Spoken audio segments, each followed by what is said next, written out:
Yeah, David was successful in almost all that he did. Everybody loved him. He had such beautiful eyes, after all. But he was also a husband and a father. And as I think the last couple of weeks have shown us, he was arguably much less successful in those areas of his life. And because of that, there was a lot of pain and turmoil in David's household.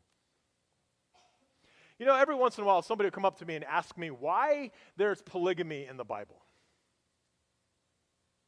And typically my response to that is, yes, people in the Old Testament did practice polygamy, but if you go back and read those stories, they don't work out very well. It doesn't seem like it was that good of an idea. And I think it's a prime example of how just because something happens in the Bible doesn't necessarily mean that we should understand it as God wanting it to happen that way. No, God established the family in the beginning with Adam and Eve. But humanity has a way of kind of twisting, distorting God's will for our lives and taking us in places that God never really wanted us to go. So yeah, polygamy is in there, but it's not as if it was a good thing. It wasn't good for Jacob. And it certainly wasn't good for David to have his 7 wives and subsequent many different children who would then jockey for his throne after David dies. Because by this time in David's story, he's getting pretty old. And his surviving children are starting to look at David's throne as if it's the last round of musical chairs. Absalom, who we talked a lot about in last sermon, had a brother named Adonai. And Adonai is taking a look at David's family chart, his family tree, and thinking, I'm in a pretty good position to be the next heir to the throne.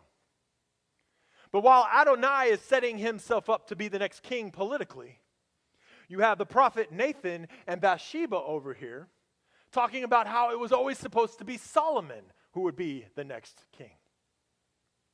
So Nathan approaches Bathsheba and has a plan and says, go into where David is sleeping, is resting, and remind him that we've always talked about it being Solomon being the next king, not anyone else.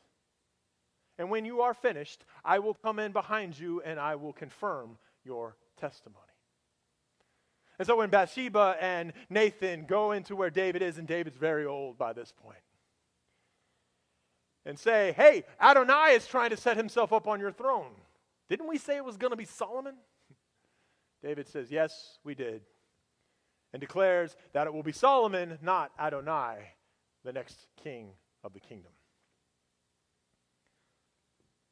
Now you would be permitted to take a look at what the prophet and Bathsheba are doing and think, are you guys just conspiring together in order to get your son on the throne? Especially when you go back through 1st and 2nd Samuel looking for any evidence that Nathan or David ever said it was going to be Solomon, because you will not find it there. But that doesn't mean it didn't happen. And if you look at 1st and 2nd Chronicles,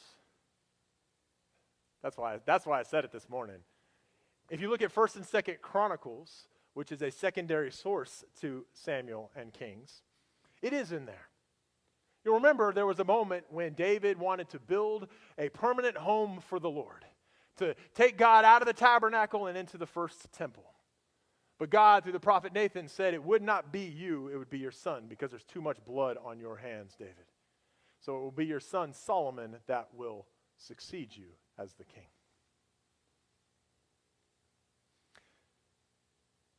And so with the right of succession firmly established, David calls his son Solomon into his room to give his final words of wisdom, to impart his legacy onto the boy.